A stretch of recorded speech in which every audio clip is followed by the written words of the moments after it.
Hello everyone, welcome to lecture 1.3. We will be covering portability and scalability in heterogeneous parallel computing. The objective of this lecture is for students to understand the importance and nature of scalability and portability in parallel programming and how they are related to the software cost. This slide shows an IBM data on software versus hardware cost in system design.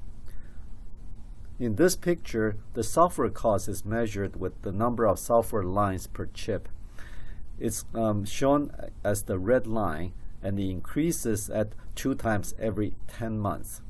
And the hardware cost is measured by the number of gates per chip, which is shown as a blue line, and it increases at 2 times every 18 months.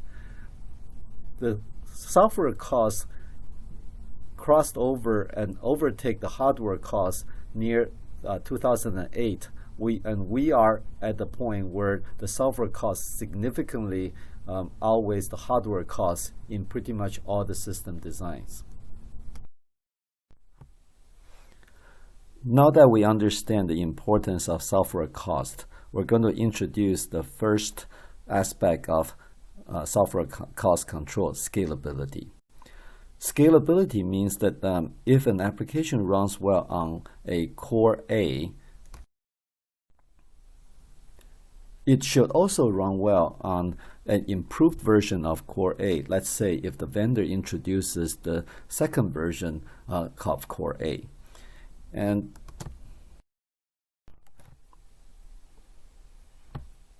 software scalability also means that when an application runs well on one core A, it should be able to run well on 2 core A's, 3 core A's, or even more number of core A's.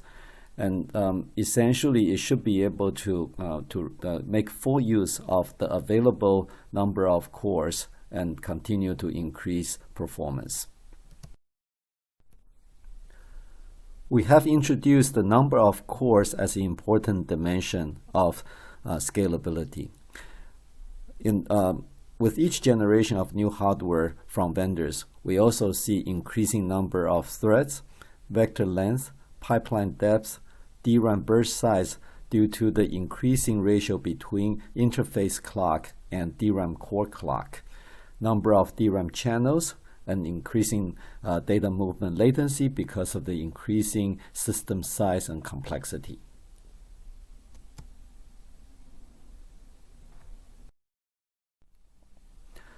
Now we introduce the second aspect of software cost control, portability. Portability means that if an application runs well on core A, it should also run well on some different types of cores, such as core B and core C from different vendors. And if the software has good portability, then a user should be able to use the same software on multiple hardware from different vendors and still get good execution results.